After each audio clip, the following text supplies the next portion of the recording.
kemungkinan Ibu Titik untuk menjadi ibu negara sangat besar ya, kalau memang relasi antara beliau dengan Pak Prabowo bisa dinormalisasi lebih dahulu untuk kemudian bisa menjadi ibu negara senior kapasitas ya, atau belum punya kemampuan yang mumpuni atau memadai untuk mendampingi presiden.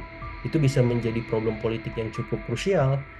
Kalau misalkan ada arahan untuk menjadi ibu negara, maka memang idealnya tanggung jawab di parlemen harus dilepaskan seperti itu. Karena memang kalau untuk merangkap dalam satu waktu, kekhawatiran terbesarnya memang bisa tidak optimal ya menjalankan kedua-duanya malah.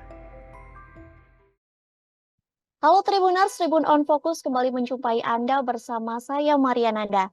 Akhir-akhir ini nama Titik Soeharto menjadi sorotan publik lantaran kebersamaannya dengan sang mantan suami yang juga menjadi calon presiden nomor urut 2 yakni Prabowo Subianto.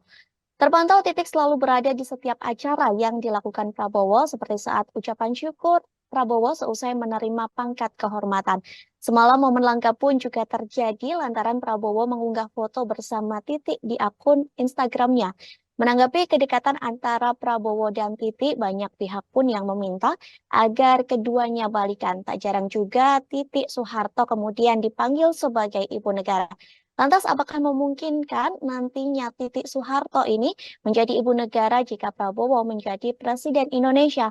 Hari ini kita akan membahasnya bersama Direktur Eksekutif Trias Politika Strategis, ada Agung Baskoro. Kita sapa terlebih dahulu di sana. Ada Mas Agung. Halo Mas Agung. Halo Mbak Nanda, apa kabar? Baik, Alhamdulillah. Gimana kabarnya Mas Agung sendiri? Sehat Mbak? Sehat. Alhamdulillah. Sebelumnya terima kasih ya Mas sudah menyempatkan waktu Sama-sama. untuk bergabung bersama Tribunnews. Kita langsung saja Mas ke topik pembicaraan kita hari ini. Ya, Seperti yang tadi sudah saya sampaikan ya, di mana akhir-akhir ini Titik Soeharto rajin mengunggah momen kebersamaannya dengan Prabowo Subianto di akun Instagram pribadinya. Bahkan terbaru, Titik mengunggah potret mantan suami dan sang anak Didi Tadi Prasetyo buka bersama di hari pertama berpuasa. Bagaimana kemudian Mas Agung melihat momen yang sengaja dibagikan oleh Titik maupun Prabowo semalam? ya, bagi seorang analis politik seperti saya, eh, hanya bisa menangkap lewat kode-kode ataupun sinyal-sinyal politik, Mbak Nanda.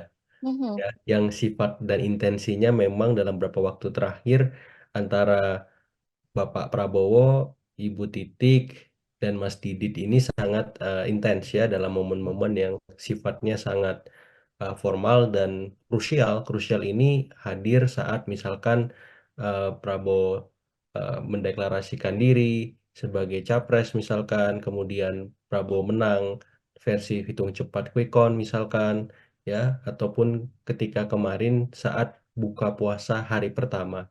Bagi orang Indonesia, umat Muslim, ya, buka puasa hari pertama itu sangat sakral, ya, sangat penting, sangat memorable seperti itu. Tidak akan tergantikan dengan mudah dalam memori siapapun. Sehingga kode-kode politik ini yang ditangkap oleh banyak pihak dalam konteks ini netizen yang berharap ya dalam tanda petik relasi antara Pak Prabowo dan Ibu Titik bisa kembali seperti semula sehingga posisi ibu negara bisa terisi secara langsung. Seperti itu Mbak Nanda sebagai pengantar. oke. Mas Agung, lantas kebersamaan Ya, Titik dan Prabowo ini juga selalu mendapat sambutan yang positif ya Mas dari berbagai ya. pihak. Bahkan beberapa di antara mereka juga memanggil Titik Soeharto ini sebagai ibu negara. Apakah memungkinkan Mas Titik ini akan menjabat sebagai ibu negara jika nantinya memang Prabowo terpilih menjadi presiden Indonesia? Bagaimana menurut Mas Agung? Iya, relasi ibu negara ini kan memang sifatnya hubungan antara presiden dengan ibu negara ataupun apakah itu presidennya seorang suami ataukah presiden itu seorang istri. Dalam konteks ini Megawati pernah mengalami itu ya. Ya, Mhm, antara petik bapak negaranya itu almarhum Taufik Kemas seperti itu. Jadi dalam mhm, konteks ini memang ada relasi yang harus dipulihkan lebih dahulu antara mhm. Bapak Prabowo dengan Ibu Titik sehingga memang secara langsung peran sebagai ibu negara bisa melekat ke Ibu Titik seperti itu. Itu yang pertama. Yang kedua memang dalam konstruksi ketatanegaraan kita memang tidak ada keharusan ataupun kewajiban bagi seorang presiden harus memiliki ibu negara seperti itu. Sehingga memang peran ini bisa dilakukan ataupun dilaksanakan secara informal seperti itu. Walaupun tugas-tugasnya memang meliputi tugas-tugas formal maupun informal karena mendampingi presiden dalam setiap kegiatan resmi pemerintahan seperti itu. Jadi saya melihatnya dalam konteks ini wajib tidak wajib ya kemudian seorang presiden ataupun kepala negara plus kepala pemerintahan kita itu memiliki ibu negara karena memang ini apa arahannya lebih banyak bersifat informal ya seperti itu dan dalam beberapa hal memang ibu negara ini punya peran krusial ya untuk memastikan bahwa arahan dan instruksi presiden bisa terlaksana di semua lini, khususnya di bidang perempuan dan anak misalkan, ataupun di bidang-bidang sosial ya, tanggap bencana, ya respon terhadap bencana seperti itu. Jadi saya melihatnya kemungkinan Ibu Titik untuk menjadi ibu negara sangat besar ya, kalau memang relasi antara beliau dengan Pak Prabowo bisa dinormalisasi lebih dahulu untuk kemudian eh, untuk kemudian bisa menjadi apa ibu negara sebagaimana harapan para netizen yang budiman seperti itu, Mbak. Oke, tadi Mas Agung juga sempat berujar bahwa kalau misalkan Indonesia tidak memiliki ibu negara juga tidak apa-apa seperti itu ya Mas ya. Ya, Tapi lantas pertanyaan selanjutnya, seberapa penting sih peran dari ibu negara itu? Boleh juga dijabarkan ya.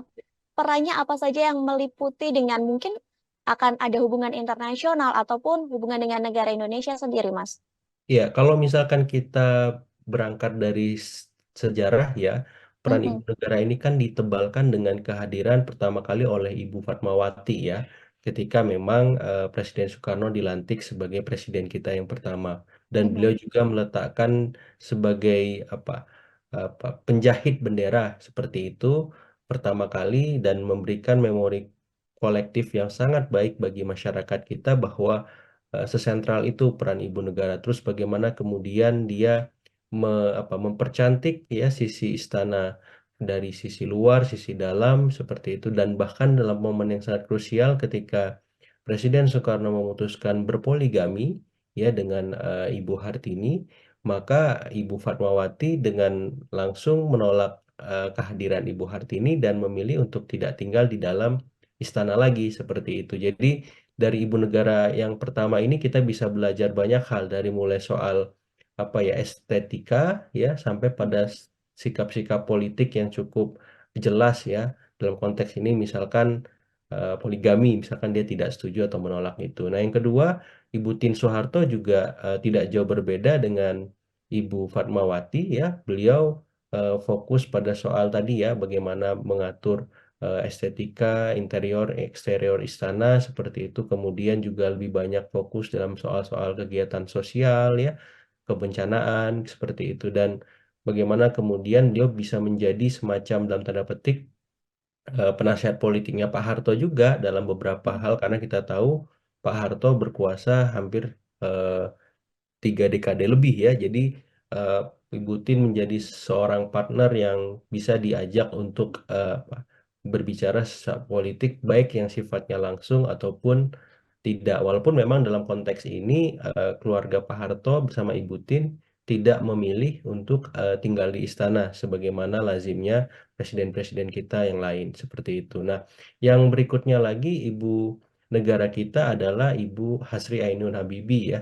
Ya, walaupun tidak lama masa jabatan Pak Habibie, tapi Ibu Asri banyak apa namanya memfokuskan pada tadi ya estetika istana ya sebagai tempat kediaman eh, Pak Habibie Presiden kita agar nyaman dipakai ketika beliau bekerja seperti itu dan ya ada beberapa hal penambahan yang yang saya dapatkan informasi baik soal meja kerja, ruang sofanya ya, terus tata kelola interiornya seperti itu.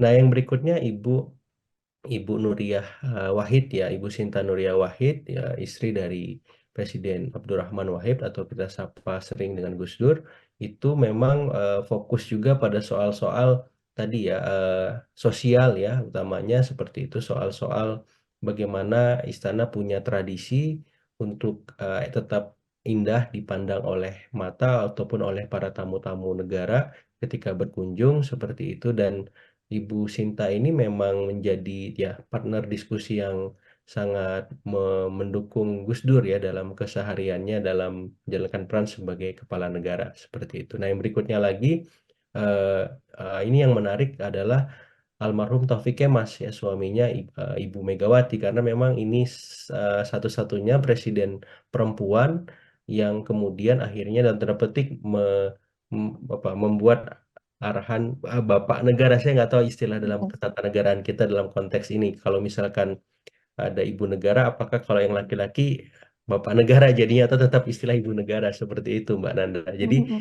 Eh, kalau dalam konteks ini tidak banyak ekspos ya, tapi yang jelas Bapak Taufik Kemas merupakan komunikator ulung yang luar biasa secara politik ya. Beliau bisa merajut arahan banyak kepentingan agar bisa berkomunikasi dengan baik dengan Ibu Mega seperti itu. Jadi kalau sebelumnya ibu-ibu negara banyak bermain pada sisi panggung belakang politik, malah dalam konteks ini Pak Taufik Kemas almarhum bisa memainkan dua panggung sekaligus ya, panggung depan maupun panggung belakang politik, agar komunikasi Presiden Megawati dengan para elit dapat berlangsung dengan lancar. Nah, kemudian Ibu Ani Yudhoyono ya almarhum, yang kita tahu punya banyak kegiatan sosial ya, yang sangat masif, aktif karena dua periode kepemimpinan Pak SBY ya, dengan programnya kalau saya tidak salah itu ada Indonesia Pintar ya. Kemudian ada juga memanfaatkan semacam paguyuban ya kabinetnya Pak SBY untuk aktif melakukan kegiatan-kegiatan sosial dengan memanfaatkan dana Corporate Social Responsibility BUMN. Jadi eh, ibu-ibu negara, ibu-ibu menteri ya di bawah pimpinan Ibu Ani Yudhoyono itu sangat responsif terhadap beragam situasi sosial kebangsaan kita. Nah, yang berikutnya ada Ibu Iriana Joko Widodo ya, yang sekarang memimpin kita. Beliau kita tahu melewati beragam situasi normal maupun tak normal dalam COVID-19 kemarin, bagaimana beliau bisa menjaga presiden ya Joko Widodo dengan baik sehingga kita bisa melewati COVID-19 dan sekarang pasca pandemi ya dengan sangat lancar ya seperti itu. Dan dalam beberapa hal Ibu Iriana juga cukup aktif dalam beragam kegiatan sosial budaya ya, dan saya kira inisiasi-inisiasi yang dilakukan oleh ibu-ibu negara atau bapak negara tadi Mhm. menurut saya dalam dalam porsinya ke depan perlu dipertegas ya, tidak perlu diformilkan tapi dipertegas sehingga memang tidak ada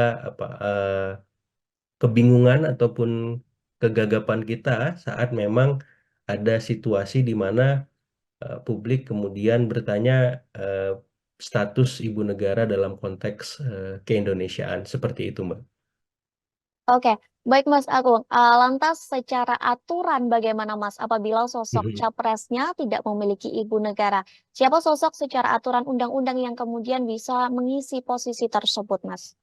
Ya, kalau misalkan di aturan ketatanegaraan kita tidak ada secara eksplisit ditegaskan ya siapa Hmm. dan bagaimana posisi ibu negara harus dilakonkan atau diperankan. Hanya saja memang saya mengutip ada Kepres 141 tahun 99 tentang Kesekretariatan Presiden, kemudian Perpres 97 tahun 2007 ya, ini tentang eh, bagaimana ibu negara dibantu oleh salah seorang staf khusus presiden. Jadi lebih banyak pengaturannya lebih kepada tugas ya ibu negara, tapi bagaimana dan siapa ibu negara itu sejauh atau sependek yang saya pahami tidak ada keterangan yang cukup pasti ya Mbak Nanda. Jadi saya melihat memang sengaja ibu negara ini ditempatkan pada ranah informal agar memang tidak menimbulkan polemik di masa depan ataupun di masa kini ketika dia diformilkan dalam sebuah aturan baku yang jelas. Katakanlah misalkan ibu negaranya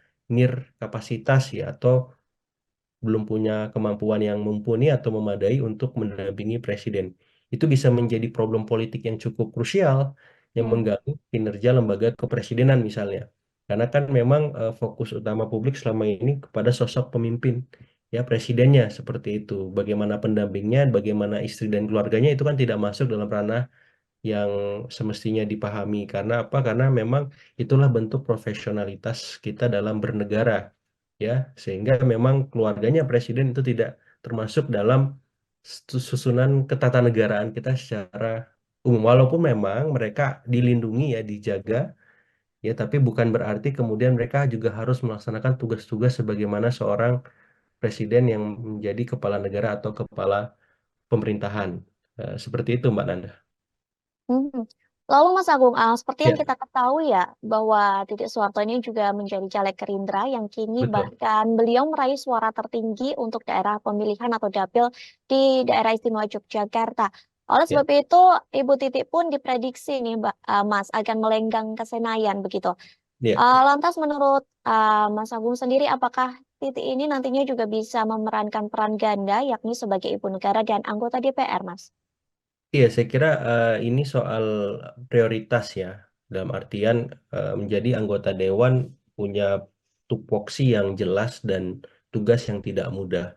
Sama halnya dengan menjadi seorang ibu negara seperti itu. Ini juga bukan hal yang mudah dan ini dua kamar yang berbeda ya. Satu kamar eksekutif ya menjadi ibu negara mendampingi presiden, satunya di kamar legislatif ya mengawasi kinerja pemerintahan dan di dalamnya ada presiden. Nah, kalau misalkan ada arahan untuk menjadi ibu negara, maka memang idealnya tanggung jawab di parlemen harus dilepaskan seperti itu. Karena memang kalau untuk merangkap dalam satu waktu, kekhawatiran terbesarnya memang bisa tidak optimal ya menjalankan kedua-duanya malah dan justru akan menimbulkan sentimen negatif dari publik ketika dua-duanya juga ampu dikerjakan bersamaan secara paralel. Jadi dari saya memang arahannya sekedar pertimbangan memang harus memilih salah satu karena tugas kedua-duanya bukan tugas yang mudah ya seperti itu dan saya kira dua-duanya juga tugas yang mulia seperti itu dan mungkin ke depan kita akan menanti bagaimana arahan berikutnya seperti apa ya dari Ibu Titi Soeharto. Begitu, Mbak. Oke, Mas Agung, sejauh ini Ya, mendapat sambutan positif ya untuk Titi membersamai Prabowo. Lantas, bagaimana situasi yang mungkin akan terjadi nih, Mas, jika memang Prabowo akan memilih Bu Titi ini sebagai pendampingnya? Apakah kemudian akan ada narasi negatif atau justru kritikan dari publik yang akan menyasar ke Prabowo Subianto? iya kalau eh, saya melihat ini sebuah arahan positif ya, justru apa ketika momen kebersamaan antara Pak Prabowo dengan Ibu Titi bersama Mas Didit kemudian diekspos ke publik, ini bukti bahwa eh, Pak Prabowo punya komitmen bersama Pak Ibu Titik dan Mas Didit untuk bersama-sama membangun bangsa ke depan, baik dalam konteks dan peran apapun relasi di antara mereka.